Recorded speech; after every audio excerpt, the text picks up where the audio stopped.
शिक्षा मंत्री धर्मेंद्र प्रधान जी ने आज कहा है कि परीक्षा में, नीट की परीक्षा में किसी तरह का पेपर लीक वाला मामला नहीं है। हम चाहते हैं कि पेपर लीक वाला मामला नहीं हो, लेकिन यहाँ पर ये दस्तावेज जो आपके सामने आप देख रहे हैं, जिसके साथ आप ये एफआईआर की कॉपी देख लीजिए। नमस्कार, आप देख रहे हैं इंडिया डेली लाइव का डिजिटल ब्रॉडकास्ट और मेरा नाम है मिहिर रंजन। इस वक्त और आज की बात में अगर करूं तो नीट एग्जाम को लेकर एक बहुत बड़ा अपडेट आ रहा है और अपडेट ये है कि जो ग्रेस नंबर पाने वाले 1563, मतलब ग्रेस मार्क्स जिनको किसी वजह से दिया गया था एनटीए की तरफ से, वो ग्रेस मार्क पाने वाले 1563 बच्चों को दोबारा से परीक्षा देनी होगी। यानी उनका जो रिजल्ट आया था वो रिजल्ट मान्य नहीं है। उनको करना होगा दो चीज, या तो बिना ग्रेस मार्क्स के जो उनके टोटल नंबर है, जब 5 मई को एग्जाम हुए थे उस दिन उन्होंने जैसा परफॉर्म किया था उस नंबर को मानना होगा, और अगर उन्हें वो नंबर स्वीकार नहीं है तो उन्हें दोबारा से एग्जाम देना होगा। यानी कि परीक्षा सेंटरों पर उनका जो वक्त खराब होने की वजह से जो एनटीए ने एक्स्ट्रा मार्क्स या ग्रेस मार्क्स दिए थे, उन्हें उनके वक्त की भरपाई करने के लिए वो अब मान्य नहीं है। और ये हुआ है सुप्रीम कोर्ट में, जब आज सुनवाई हो रही थी मामले की, उसके बाद सुप्रीम कोर्ट के निर्देश के तहत ऐसा किया गया है। अपने आप में बहुत बड़ा डेवलपमेंट है ये, और ये डेवलपमेंट मैं आपको आराम से समझाता हूं कि इस डेवलपमेंट के मायने क्या है। अगर 1563 बच्चों का नंबर जो ग्रेस मार्क्स था, वो ग्रेस मार्क्स अगर उनका हटा दिया जाएगा तो फिर क्या होगा। सबसे पहले तो ये होगा कि 720 नंबर पाने वाले जो बच्चे, जो 67 बच्चे हैं जो नंबर 1 की पोजीशन पे पहुंचे थे, हो सकता है ये संख्या अब 67 नहीं रह जाएगी, क्योंकि जब पता चलेगा कि इसमें से ऐसे कितने बच्चे हैं जिनको कि ग्रेस मार्क्स दिए गए थे और ग्रेस मार्क्स हासिल करने के बाद उनके नंबर 720 हुए, तो वो संख्या कम होगी। उन बच्चों को दोबारा से इम्तिहान देना पड़ेगा नंबर 1।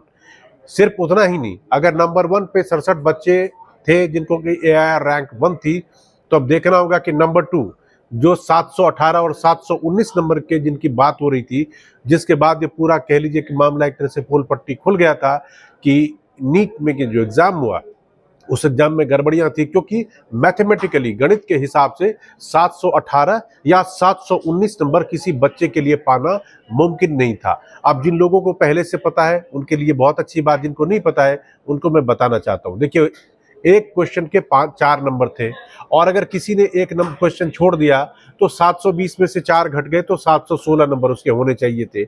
और अगर एक नंबर गलत कर गया तो गलती के उसके 4 नंबर यूं घट जाएंगे और माइनस मार्किंग में 1, यानी 715।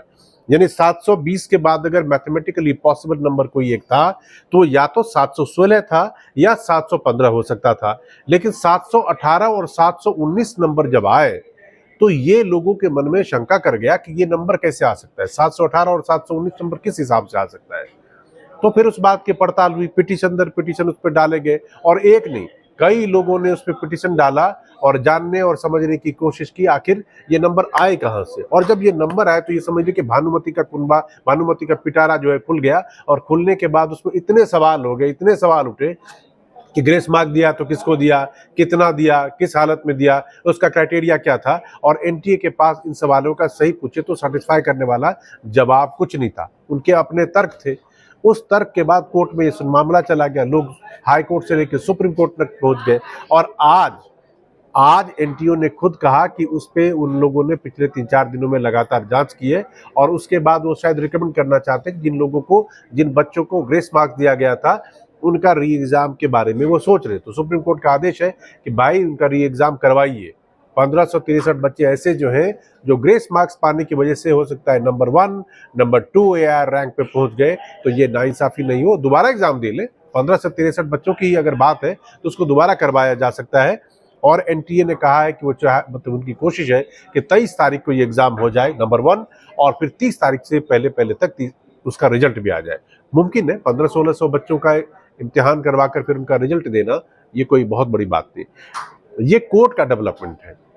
इस डेवलपमेंट का और जो मतलब है वो भी आपको बताऊंगा, लेकिन अब देखिए इस पे पॉलिटिक्स क्या हो रही है और पॉलिटिकल डेवलपमेंट क्या है। देश में नई सरकार बन गई और धर्मेंद्र प्रधान हमारे शिक्षा मंत्री हैं नए, धर्मेंद्र प्रधान साहब, उनके साथ जयंत चौधरी जो उनके सहयोगी मंत्री हैं वो भी आ गए। और धर्मेंद्र प्रधान ने कहा, क्या कहा वो सुनिए। उनका कहना है कि नीट में कोई भ्रष्टाचार नहीं हुआ। मंत्री जी कह रहे हैं कि नीट में किसी तरह का कोई भ्रष्टाचार नहीं हुआ है, नंबर 1। दूसरी बात वो कह रहे हैं कि पारदर्शिता के साथ पूरी कार्रवाई करेंगे। चलिए ये बात अच्छी है। और तीसरी बात कि कोई पेपर लीक नहीं हुआ है। ये वाली चीज एक अपने आप में जांच का विषय है। इस पे एक बार भी किसी के कंक्लूजन पे पहुंच जाने से पहले मुझे ऐसा लगता है एक बार सोचने की जरूरत है। उसकी वजह यह है कि जब से ये मामला खुला है, सामने आया है, तो इसमें सबसे पहला सवाल ये था कि इस बार 67 बच्चे, 67 बच्चे आखिर ऑल इंडिया रैंक 1 कैसे हो गए। 24,000 बच्चे अपियर होते हैं, 13 लाख से ज्यादा उसमें पास होते हैं, उसमें 67 बच्चे ऑल इंडिया रैंक 1 है। 67 बच्चे कैसे हो गए? तो चलिए एक बार को ये मान लिया गया कि हो सकता है कि जिन बच्चों ने इम्तिहान दिया उन्होंने मेहनत बहुत अच्छी की होगी, सारे पेपर सही से सॉल्व कर दिए होंगे, तो मुमकिन है, मैथमेटिकली मुमकिन है, गणितीय तौर पे मुमकिन है। और वैसे भी लगा कि हो सकता है बच्चों ने एग्जाम दिया, कभी 2 कभी 3 बच्चे के आते थे ऑल इंडिया रैंक 1, लेकिन इस बार 67 के आगे चलिए। लेकिन 718 और 719 नंबर जब आया तो इस पूरे पोल पट्टी। अब सवाल ये था कि भाई ग्रेस दिया, सिर्फ ग्रेस नंबर की ही कहानी इसकी उल्टी सीधी है या कुछ और भी? तो उसमें एक का केस आ जाता है, कहाँ का? पटना का। पटना में क्या हुआ, तो 5 तारीख को ये एग्जाम था, नीट के पेपर 5 तारीख को हुए, जिसमें पूरे देश के लगभग 24 लाख बच्चे इसमें इम्तिहान में अपियर हुए। 4 तारीख को पटना में एक जानकारी मिलती है पुलिस के पास कि एक डस्टर गाड़ी आ रही है, उसमें कुछ गड़बड़ झाला चल रहा है, आप उसकी जांच करिए, उसको पता करिए, उसमें नीट से जुड़ा हुआ जो कुछ भी पेपर और बाकी चीजें है उसके बारे में कुछ अहम जानकारी मिल सकती है। और ये मैं नहीं कह रहा हूँ, देखिए मेरे हाथ में, आपको मैं दिखाता हूँ, ये एफआईआर है। ये एफआईआर है, जो एफआईआर ये तारीख 5/5/2024 का ये है। ये पटना में शास्त्री नगर एक जगह है, वो शास्त्री नगर थाने के में किया हुआ है ये मामला, ये आपके सामने है। अब मैं इसका सार भी आपको बताता हूँ किसमें क्या है। मामला जो दर्ज किया गया है, ये मामला अपने आप में बड़ा दिलचस्प है। पुलिस जब जांच करने के लिए जाती है गाड़ी में, तो वहां पर उसको 4 बच्चों के एडमिट कार्ड मिलते हैं। उन चारों बच्चों के नाम एफआईआर में लिखा हुआ है। और पुलिस ने वहां पर, जो पुलिस में जांच अधिकारी जो थे, जो सचिव, उन्होंने पूरी कहानी बयान की है। मैं कोशिश करूंगा कि आपको पढ़ के सुनाऊंगा अभी। वो जाते हैं वहां पे, 4 बच्चों के उनको एडमिट कार्ड मिलते हैं। वो एडमिट कार्ड पुलिस पकड़ देखती है कि अच्छा कौन कौन बच्चे हैं। पता चला कि वो एग्जाम दे रहे हैं पटना में।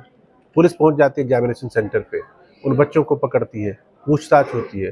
तो बच्चे बताते हैं कि एक रात पहले यानी 4 तारीख को उनको एक जगह पे ले जाया गया और एक set of paper, question paper दिया गया कि भैया इसको लीजिए, इसकी तैयारी कर लीजिए और इसके सारे जो है रिजल्ट आप याद कर लीजिए। अब आप रिजल्ट रट लेंगे तो आपको एग्जाम में सहूलियत। जब वो एग्जाम के वो रिजल्ट समझकर, याद करके, रट्टा मार के और अगले दिन एग्जाम देने के लिए पहुंचते हैं नीट का, तो पता क्या चलता है? पता चलता है कि सेम हूबहू वही पेपर उनके सामने था और वो टिक मार करके आ गए। अब पुलिस एक्शन में, उसको उठा लिया पुलिस ने, उन बच्चों की गिरफ्तारी। अब तक 12-13 लोगों की इसमें गिरफ्तारी हो चुकी है। अब जब एक बच्चा जो एग्जाम देकर आया, वो खुद से कह रहा है कि एक रात पहले मुझे पेपर दिए गए थे, रटवाया गया था और रटने के बाद मैंने पेपर वहां पे जाके दिया और हूबहू मैच कर रहा है, तो फिर कोई भी एजेंसी, चाहे वो पुलिस हो, उसमें एसआईटी जांच चल रही है, पुलिस हो, एसआईटी हो, या कोई भी आदमी, बिना जांच किए ये कैसे कह सकता है कि पेपर लीक नहीं हुआ? जबकि पटना में पुलिस का जो दस्तावेज है, चलिए मैं आपको एक काम करता हूँ, पहले पढ़ ही देता हूँ इसको। इसमें देखिए, इसमें क्या लिखा हुआ है, जो उन्होंने एफआईआर दर्ज करने के बाद लिखा है, वो देखिए। ये क्या है कि सेल्फ स्टेटमेंट ऑफ इंस्पेक्टर, मेरे ख्याल से अमोज लिखा है, Amol Kumar, age about 44 years, और लिखते कि मेरा नाम अमर कुमार, उम्र 44 साल, पिता स्वर्गीय वीरेंद्र कुमार, थानाध्यक्ष शास्त्री नगर थाना के पद पर पदस्थापित हूँ। आज दिनांक 5/5/2024 18:30 अपराह्न DAV public school VSEV colony new Puraicha campus में अपना स्वलिखित बयान अंकित करता हूं कि आज दिनांक 5/5/2024 को वरीय पदाधिकारी के द्वारा समय करीब 14:05 गश्ती के क्रम में सूचना मिलती है कि आज नेशनल टेस्टिंग एजेंसी, वही एनटीए जिसकी मैं बात कर रहा था, नेशनल टेस्टिंग एजेंसी द्वारा आयोजित national eligibility cum entrance test NEET exam में एक संगठित गिरोह, सुनिएगा, एक संगठित गिरोह कुछ विद्यार्थियों एवं परीक्षा संचालन करने वाले कर्मियों की मिली भगत से प्रश्न पत्र की चेन ऑफ कस्टडी की इंटीग्रिटी को भंग किया गया है। यानी कि क्वेश्चन पेपर जहां से जहां जाना था वो नहीं गया है, उसको भंग किया गया है एवं प्रश्न पत्र लीक किया गया। ये मैं नहीं कह रहा हूं, ये जो शास्त्रीनगर थाने में जो पदस्थापित थानाध्यक्ष है अमर कुमार, उनका ये बयान है। और फिर उसके बाद कहते हैं कि इसी क्रम में बताया गया कि सफेद रेनॉल्ट डस्टर गाड़ी संख्या JH01BW0019 गाड़ी संख्या में उन्होंने लिखी है कि झारखंड का नंबर है 01BW0019 से संगठित गिरोह के सदस्य परीक्षा केंद्र के आसपास भ्रमणशील है।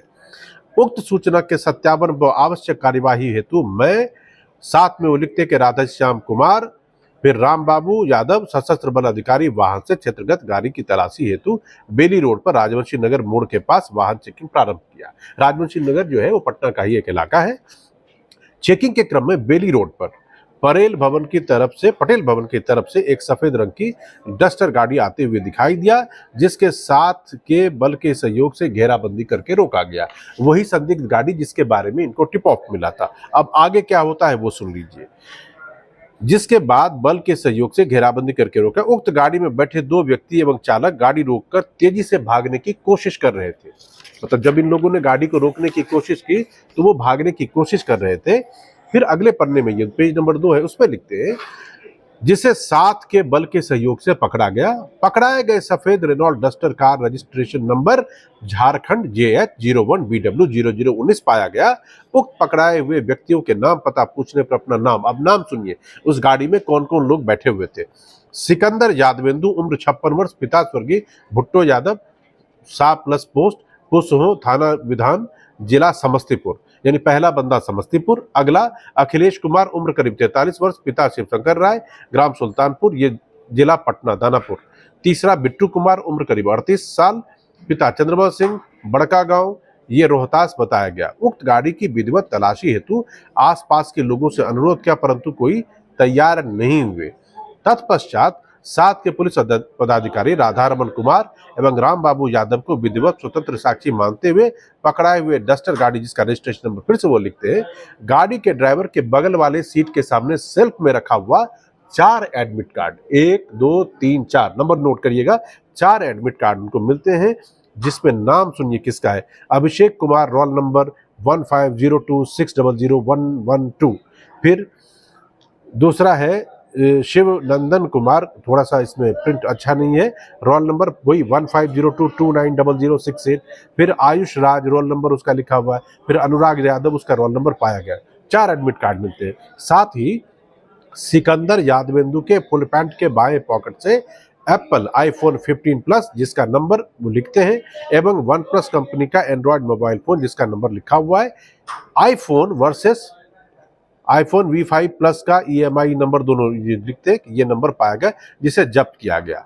पकड़ाए गए व्यक्ति सिकंदर यादवेंदु से बरामद नीट प्रवेश पत्र के संदर्भ में गहराई से पूछताछ करने पर इनके द्वारा बताया गया कि हमारे कुछ विद्यार्थी पटना के भिन्न भिन्न सेंटरों पर परीक्षा दे रहे हैं, जिसका मैंने नीट परीक्षा में सेटिंग का कार्य करने के लिए वाले सेटर संजीव सिंह, ये नीट एग्जाम में सेटिंग करवाने वाले सेटर कौन है तो संजीव सिंह, रॉकी, नीतीश एवं अमित आनंद के माध्यम से सेटिंग कराया है।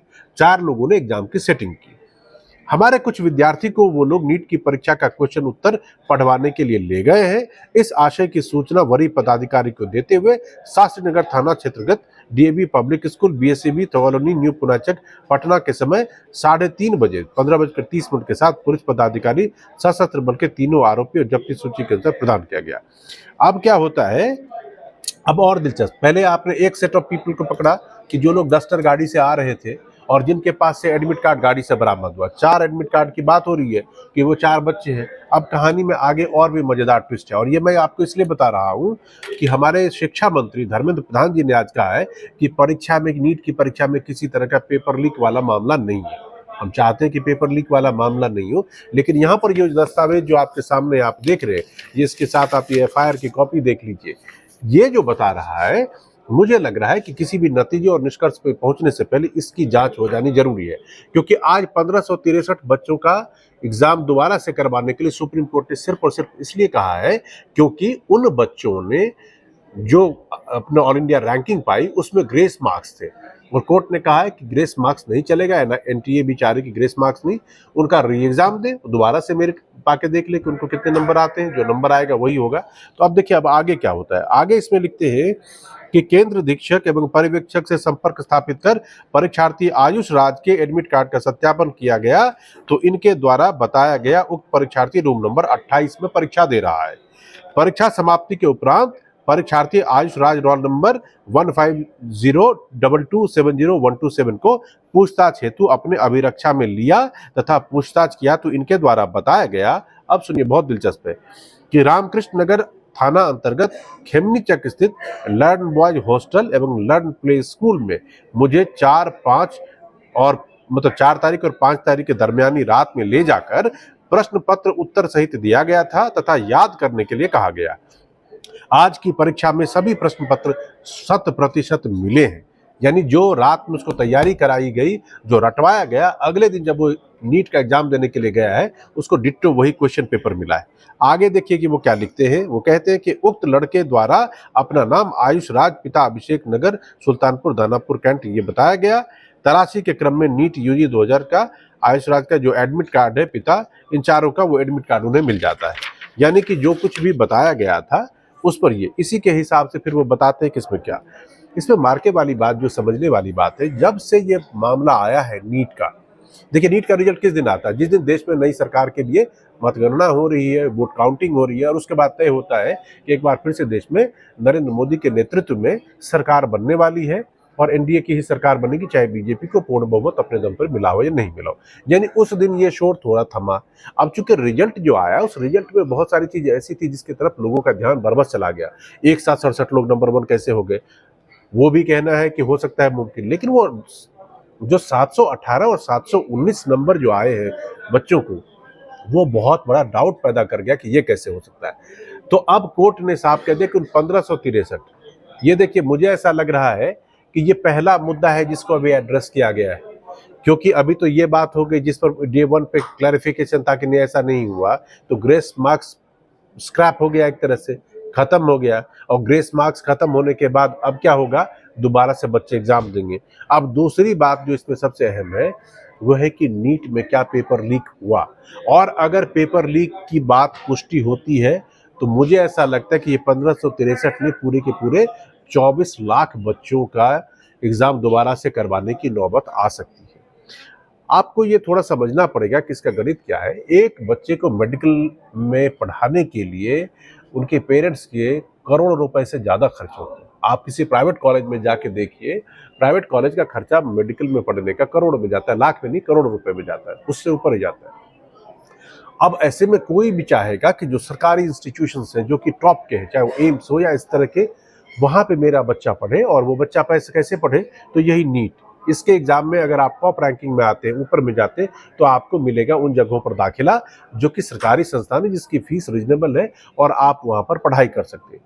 इसीलिए लोग इसको देते हैं। अब अगर इसमें गोरख धंधा अगर हो जाए तो इस गोरख धंधे का फिर उपाय क्या होगा, उन बच्चों के साथ इंसाफी कैसे होगी? तो इसीलिए इसको लेकर तमाम सवाल थे, और अभी सवाल नंबर 1 जो कहा गया था उसका निराकरण हो गया कि जितने भी ग्रेस मार्क्स मिले हैं वो ग्रेस मार्क्स नहीं चलेगा, हटाओ, दोबारा से री एग्जाम करो। ये पॉइंट 1 है। अब दूसरा आएगा कि सिर्फ ग्रेस मार्क्स ही है या कुछ और भी है, अगर पेपर लीक की बात, क्योंकि ये मेरे हिसाब से मुझे ऐसा लगता है कि ये चूंकि पुलिस का मामला है और ये हम और आप नहीं कह रहे, इसमें गिरफ्तारी हुई है, इस मामले का जब तक क्लोजर नहीं हो, मतलब ये साफ नहीं हो कि हाँ हुआ लीक या नहीं हुआ, दो में से एक चीज, अगर इस जांच के बाद कह दे कि नहीं लीक नहीं हुआ, ये सारी चीज जो कि पुलिस वाले ने लिखी ये गड़बड़ था, तो तब तो बात खत्म है, तब तो इसी रिजल्ट के हिसाब से आएगा। और जैसा वो कह रहे हैं कि 23 तारीख को दोबारा से एग्जाम होगा और 30 तारीख को आ जाएगा, वो हो सकता है। लेकिन अगर ये खुदा न खास्ता ये बात सच साबित होती है, जो जांच चल रही है वहाँ पर जो लोग कह रहे हैं वो मिलान हो रहा है, तो आप एक और झटके के लिए तैयार रह सकते हैं। अब आप इसमें पूछेंगे कि नुकसान किसका है और भला किसका है और किसके पे प्रश्न चिन्ह उठ सकता है, तो सवाल तो उस एजेंसी पे है जिसने एग्जाम कराया। अब ये अगर हो हल्ला किसी ने नहीं किया होता, कोर्ट में नहीं पहुंचे होते, तब तो ये दबी जुबान हो गया होता का कि उसने रिजल्ट घोषित कर दिया, रिजल्ट का ऐलान कर दिया, सारे बच्चे स्वीकार कर दो, तो उस एजेंसी पे भी सवाल लिया है। उसके बाद जब वो आते हैं तो वो उस दिन पूरी सफाई करके दे गए जिसमें किसी तरह से कोई गुंजाइश छोड़ नहीं गए। मामला कोर्ट में चला गया, नतीजा आपके सामने है, वो स्क्रैप हो गया जिन लोगों को ग्रेस मार्क्स। अब ये भी नहीं पता है कि ये ग्रेस मार्क्स देने का प्रोविजन इसी साल हुआ है, पिछले साल भी ऐसे डॉक्टर बने थे, उससे पिछले साल भी बने थे, ये कोई नहीं जानता। इस पर भी एक क्लैरिफिकेशन आने की जरूरत होगी। अब आते हैं बच्चों की बात। जिन्होंने इतने दिनों से मेहनत करने के बाद जब बच्चे एग्जाम देते हैं, एग्जाम देने के बाद वो समझ लेते हैं कि लगातार जो हम मेहनत कर रहे थे वो हमारा काम खत्म हो गया। अब अगर मैं किसी तरह की, तो ये तो प्रशासन से लेकर और बाकी जो एग्जाम कंडक्ट करने वाली एजेंसी है उस पर सवालिया निशान है, क्योंकि बच्चे अब 5 मई को एग्जाम हुआ, सोचिए आज हम 13 जून पे खड़े हैं, इतने दिन का हो गया, बच्चे एक तरह से फ्री हो चुके कि उनको एग्जाम अब नहीं देना है। अब अगर दोबारा से उन्हें मैं 1563 बच्चे की ही बात कर रहा हूँ, उन बच्चों को भी अगर एग्जाम देने की नौबत अगर आती है तो ये तो फिर उनके लिए भी बड़ा मुश्किल है, दोबारा से प्रिपेयर करें फिर जाके दे। और सिर्फ बच्चे नहीं है इसमें, आप याद रखिए अगर ये संख्या 24 लाख है तो 24 लाख के साथ साथ उनके पेरेंट्स भी हैं, उनके घर के दूसरे लोग भी हैं। एक बच्चे के पढ़ने में उसके साथ पूरा घर उसका लगता है। और खास तौर पर ये IIT MBBS के एग्जाम्स वगैरह के लिए, इंजीनियरिंग और डॉक्टरी के एग्जाम के लिए जिस तरह से वहाँ पर लोग लगते हैं, लोग काम करते हैं घर परिवार के, वो अपने आप में बहुत मुश्किल है। और इसका दर्द वही समझ सकते हैं जिसके घर में कोई बच्चा पढ़ाई कर रहा है या एग्जाम की तैयारी कर रहा है। तो हम उम्मीद ये करेंगे, और ये करना हम सबको चाहिए, कि बात सिर्फ 1563 बच्चों की नहीं है, या बात ये है कि जिन बच्चों ने भी दिया उनके साथ इंसाफ होना चाहिए। इसमें सिलेक्शन मेरिट के बेसिस पे होना चाहिए, और अगर इसमें किसी तरह की गड़बड़ी है तो गड़बड़ी पूरी तरह से उसको खत्म करने के बाद ही फाइनल रिजल्ट आए और काउंसलिंग भी हो। वैसे आपको पता ही है कि 5 तारीख को भी एक हियरिंग हाई कोर्ट में है और 8 तारीख को एक हियरिंग जुलाई में वो सुप्रीम कोर्ट में भी होनी बाकी है। और काउंसलिंग पे अभी फिलहाल रोक नहीं है, लेकिन पहले रिजल्ट तो आए। अब तो 30 तारीख तक वो कह रहे हैं कि 1563 बच्चों का आएगा, देखते उसमें से कितने बच्चे 720 नंबर पाते हैं, फिर पता चला ऑल इंडिया रैंकिंग फिर बदल जाएगी लोगों के हिसाब से, तो उसके लिए थोड़ा इंतजार करना होगा। लेकिन आज के लिए गुड न्यूज़ ये है कि ग्रेस मार्क्स के बेसिस पे नंबर 1, नंबर 2 रैंक हासिल करने वाले बच्चों की जगह इसमें नहीं है। जो भी जगह है वो सिर्फ और सिर्फ अब मेरिट के बेसिस पे ही तय होने वाली है। तो आपने इंडिया डेली लाइव का ये ब्रॉडकास्ट देखा, हमारे साथ थोड़ा टाइम किया। आपको अगर लगता है कि कोई सवाल आपको पूछना चाहिए तो आप हमारे कमेंट बॉक्स में हमसे पूछिए। हम कोशिश करेंगे कि एक्सपर्ट, हमारे साथ अलख पांडे जुड़े हुए थे, उन्होंने आपके मुद्दे को, बच्चों के मुद्दों को बताया था, हम चाहेंगे कि उनको भी अगली बार आपके पास लेकर आए। अगर आपके मन में कोई सवाल है तो वो सवाल वो करेंगे।